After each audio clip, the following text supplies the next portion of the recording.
Bienvenue sur Minicoon Tutorials. Aujourd'hui, on va voir comment on peut faire le test statistique de Q2 sur le logiciel SPSS. Donc, sans tarder, on va importer le jeu de données pour commencer.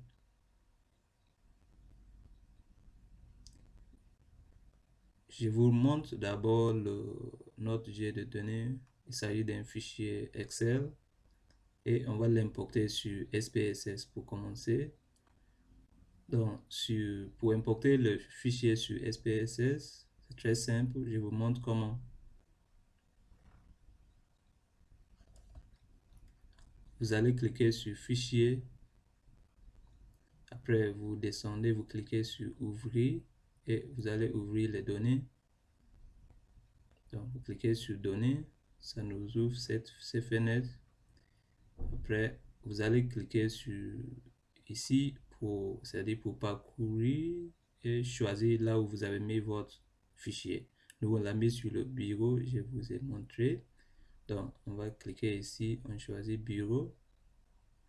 Après, vous descendez ici et on doit préciser. Vous voyez que lorsque j'ai cliqué, j'ai choisi Bureau, mais notre fichier Excel n'est pas apparu ici.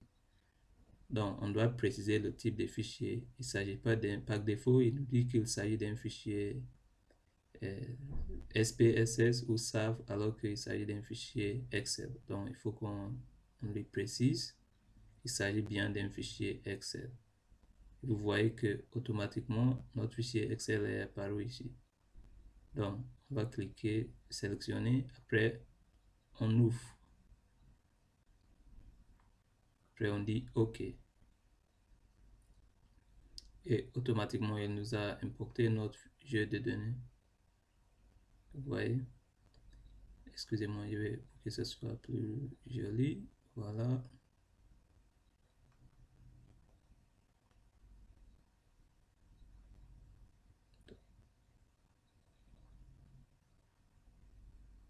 C'est bon. Donc, il s'agit d'un jeu de données pour les sujets âgés. Donc, vous voyez le numéro d'ordre de patient, après le sexe et toutes les données, voilà. Après, maintenant, vous voyez qu'il y a pas mal de données ou bien pas mal de variables qui sont disponibles. Mais sachant que le test statistique de Q2 s'est fait sur deux variables qualitatives. Il s'agit d'un test qui cherche à étudier la relation entre deux variables qualitatives. Dans ces cas, on peut par exemple chercher à étudier s'il y a un lien statistiquement significatif entre le sexe et la chute, par exemple, chez les sujets âgés. On sait que les sujets âgés tombent beaucoup. Donc, on cherche par exemple à savoir est-ce que le pourcentage des hommes ou bien le nombre des hommes qui tombent ou bien qui se font face à la chute est plus élevé que celui des femmes. Autrement dit, est-ce que le pourcentage ou l'incidence, ou si vous voulez la fréquence de la chute chez les femmes, est-ce que c'est plus élevé que celle chez les hommes âgés? Donc, pour vérifier ça, on peut tout simplement faire le test statistique de Q2. Et je vous montre comment on va faire. Pour faire le test statistique de Q2, vous allez cliquer sur Analyse, qui est là. Donc, on clique sur Analyse. Après, vous allez cliquer sur Statistiques descriptives. Après, vous choisissez Tableau croisé. Donc, lorsque vous cliquez sur Tableau croisé, ça nous ouvre cette fenêtre. Après, on va maintenant construire ce qu'on appelle le tableau de contingence. C'est-à-dire, on va croiser les deux variables qu'on cherche à étudier la relation entre eux. Donc, on va mettre notre sexe dans les lignes. Après, la chute dans les colonnes. Il n'y a pas, comment dire, de règles spécifiques. On pouvait mettre la chute dans les lignes et le sexe dans la colonne. Ça fait rien, c'est la même chose en fait. Donc, après, on va cliquer sur cellule et on va choisir, parce que le tableau de contingences qu'on va construire sera un tableau, comment on dirait, pour les effectifs observés, c'est-à-dire il y a combien de femmes qui ont connu la chute, il y a combien de hommes qui ont connu la chute, il y a combien de femmes qui n'ont pas connu la chute, il y a combien de hommes qui n'ont pas connu la chute. Donc, c'est ce qu'on a observé réellement à partir de notre base de données. Mais on doit aussi calculer des effectifs théoriques pour dire, OK, s'il n'y a pas de relation entre le sexe et la chute, donc on attend que le pourcentage des femmes qui vont subir la chute seront tels et le pourcentage des hommes qui vont subir la chute seront tels. Le pourcentage des hommes qui ne vont pas subir la chute sera tel et le pourcentage des femmes qui ne vont pas subir la chute c'est tel. Et à partir de ces tableaux de contingences, ces deux tableaux de contingences théoriques et observées, le logiciel statistique va calculer la différence entre ces deux, c'est-à-dire les valeurs observées et les valeurs théoriques ou attendues, et ça nous donne ce qu'on appelle la distance de Key2, qui nous permet par la suite de calculer la statistique de Key2 pour savoir si la relation entre le sexe et la chute est statistiquement significative. Donc, on doit cocher cela pour avoir les valeurs attendues aussi, ou bien les effectifs attendus. Maintenant, on peut dire poursuivre. Après, vous allez cliquer pour choisir les tests statistiques qu'on va faire. Donc, on clique sur statistiques.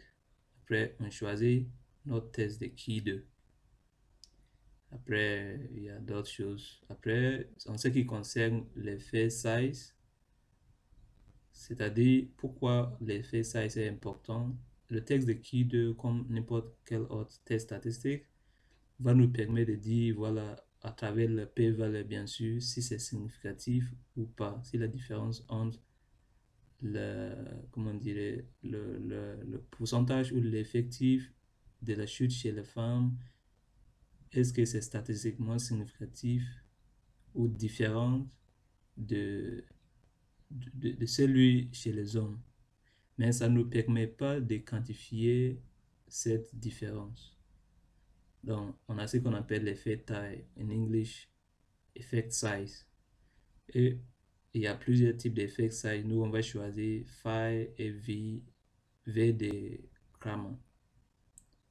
Et je pense que ça suffit. Après, on va dire OK. Poursuivre. Après, on peut afficher par exemple le diagramme en bâton pour avoir une idée. Ça nous montre de manière, comment on l'appelle, visuelle, la répartition de nos données. C'est-à-dire, ça va nous donner dans un diagramme en bâton le pourcentage des femmes qui ont connu comment on l'appelle, la chute et le pourcentage des hommes qui ont connu la chute, le pourcentage des hommes ou les femmes qui n'ont pas connu. Voilà, donc ça nous montre un petit peu des choses de manière visuelle avant de regarder même les statistiques. Ça nous donne une idée, ça nous guide, voilà. Donc on va lui dire d'afficher les diagrammes en bâton, juste à poser. Après on dit OK. Et il est en train de nous calculer le test, de nous faire le test statistique. J'espère que c'est terminé. Donc, maintenant que c'est terminé, on va descendre pour interpréter. Vous voyez que ça nous a fait déjà le tableau croisé. Donc, il y a pas mal de choses, par exemple, récapitulatif, le traitement des observations, ça ne nous intéresse pas. Ce qui est très important pour nous, c'est le tableau croisé, voilà, parce que c'est ce qui est plus important. Surtout les effectifs théoriques sont très très importants parce que en fait, pour faire le test de Key2, il faut que tous les effectifs théoriques soient supérieurs à 5. Donc, on constate que dans notre cas, tous les effectifs théoriques sont supérieurs. Pardon. Donc, puisque tous les effectifs théoriques sont supérieurs à 5, on peut faire le test de Ki2.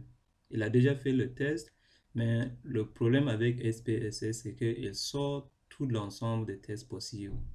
Donc, c'est à vous de choisir en fonction de critères bien spécifiques qu'on est en train de voir, par exemple les effectifs théoriques. Est-ce que je vais prendre les résultats du test de Ki2 ou autre?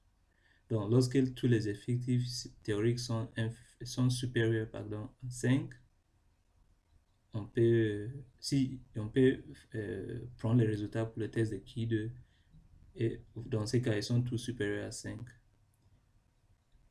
Si il y a au moins un effectif inférieur à 5, on ne pourra pas faire le test de Ki2. On va faire le test non paramétrique, qui est le test exact de Fisher. Au cas où il y a au moins un effectif théorique qui est supérieur à 5, mais qui est inférieur à 10, dans ces cas, on va faire le test de Ki2, mais avec correction de Yet, ce qu'on appelle correction pour la continuité. Voilà. Donc, les résultats sont juste en bas. Mais avant de revenir pour voir le résultat, pour savoir si c'est significatif ou pas, on peut descendre juste un petit peu pour voir, pardon, on va descendre un petit peu pour voir le diagramme en bâton parce que ça nous donne une idée. Et si on regarde le diagramme en bâton, qu'est-ce qu'on peut dire? On a la chute, le pourcentage de la chute chez les femmes et le pourcentage chez les hommes. Il y a combien de hommes, par exemple, en termes, si on regarde le diagramme, qu'est-ce qu'on peut dire? On constate que il y a, il y a plus de hommes qui ont connu la chute parce que tout ce qui est vert, si on regarde ici, ça c'est la chute. Donc, vert, c'est pour ceux qui ont connu la chute. Non, bleu veut dire ils n'ont pas connu la chute. Donc, chez les femmes, on constate que il y a beaucoup de femmes, la plupart des femmes n'ont pas connu la chute. Voilà, pareil chez les hommes, mais on constate qu'il y a quand même, il y a beaucoup de femmes, des hommes, pardon, qui ont connu la chute plus que les femmes. Mais est-ce que cela nous permet de dire que cette différence est statistiquement significative en comparant à la population réelle? Parce que notre étude a été faite sur un échantillon. Donc, on ne peut pas dire que s'il y a plus de hommes qui ont connu la chute par rapport aux femmes qui ont connu la chute, donc automatiquement, ça veut dire que voilà, c'est statistiquement significatif. On ne peut pas dire comme ça. Donc, on doit regarder, on doit se baser sur les tests statistiques pour pouvoir conclure. Parce que notre étude a été menée sur un échantillon. Et c'est la raison pour laquelle on a fait le test statistique à cause de la fluctuation de l'échantillonnage. Fluctuation de l'échantillonnage. Voilà, je m'excuse de mon français. Donc, si on monte pour regarder les tests statistiques, vous voyez que notre test de Ki2 est là.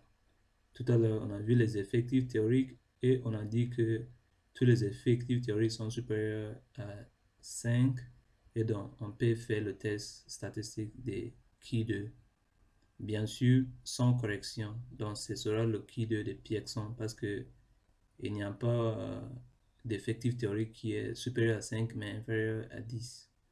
Dans ces cas, on prend le test statistique de Ki2, ou si vous voulez, le Ki2 standard.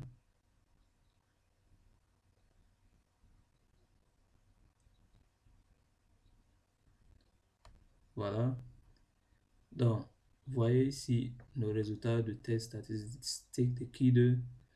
Et donc, vous voyez que ça nous a donné la statistique de Ki2 qui est de 21, quelque chose. C'est ça d'un tableau croisé 2 à 2, donc 2 moins 1, ça nous donne un degré de liberté de 1.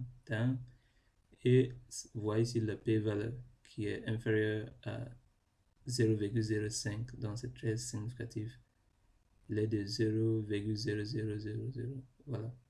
Donc, ça veut dire qu'il y a, si on revient sur notre diagramme en bâton, il est en train de nous dire que la différence qu'on est en train d'observer entre le pourcentage des hommes qui ont connu la chute et le pourcentage des femmes qui ont connu la chute, il est en train de nous dire que cette différence, comme ça se voit sur le graphique, est statistiquement significatif. Donc, ça nous permet de conclure qu'il y a une différence statistiquement significative entre... Donc, on conclut bien sûr sur l'hypothèse nulle. Donc, on va rejeter en fait l'hypothèse nulle et accepter l'hypothèse alternative.